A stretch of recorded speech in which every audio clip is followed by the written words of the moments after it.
Excellente journée, des bonnes nouvelles. On est le 12 dans le mois d'Iyar et on est dans le 27e jour dans le compte du Homer. 27, toujours quand on arrive à ce chiffre en hébreu, représente le mot zar, pur, une pureté. Et comme tout le monde connaît la raison laquelle on n'a pas reçu la Torah tout de suite quand on est sorti d'Égypte, il fallait compter et attendre ces 49 jours pour se purifier de toute l'impureté qu'il y avait en Égypte. Une partie de cette purification, quelle est la préface de la Torah, elle passe avant la Torah. Comme tout le monde connaît la phrase Derech Eretz Kadma la Torah. Certains ils vont traduire savoir de vivre, où le comportement ou la purification passe avant la Torah. La source de cette phrase-là, elle est dans le Midrash Rabbah, au nom de Rabbi Ishmael, au nom de Rav Nachman, qui nous raconte que 26 générations avant qu'on a reçu la Torah, toutes les histoires, c'est des histoires du comportement des patriarches, Adam, Noach, et il fallait attendre 26 générations à apprendre de leurs traits de caractère, comment il faut être, pour arriver à la fin, la 26e génération, la génération de Moshe Rabbeinu, et là on était prêt, pur, apte à recevoir la Torah. Il y a un petit point royal, on a cité hier dans le cours de mardi soir, que entre la sortie d'Égypte et Matan Torah, pendant ces 49 jours, il y a eu deux événements que la Torah nous raconte qui sont apparemment la préface de la Torah. Premier événement, dès qu'on est sorti d'Égypte, il y a eu la guerre avec Amalek.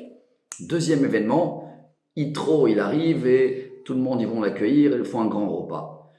Je pense qu'on peut tirer deux purifications, deux points du comportement de Moshe Rabbeinu pour préparer à être apte à recevoir la Torah. Et voilà la plus belle préface que la Torah même, elle nous raconte qu'il faut les faire, essayer en tous les cas, avant d'arriver à Shavuot.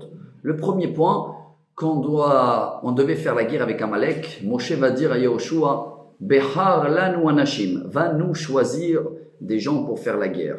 Et Moshe, il s'est mis sur la pierre avec les mains en haut, et il s'est mis avec le peuple d'Israël, même s'il pouvait s'asseoir sur une chaise ou un fauteuil.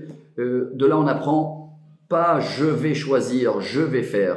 C'est toujours on va faire. Moshe Rabbeinu, il a délégué, il a laissé le kavod et l'honneur à Yehoshua, comme si c'était lui qui devait choisir les gens pour faire la guerre d'Amalek.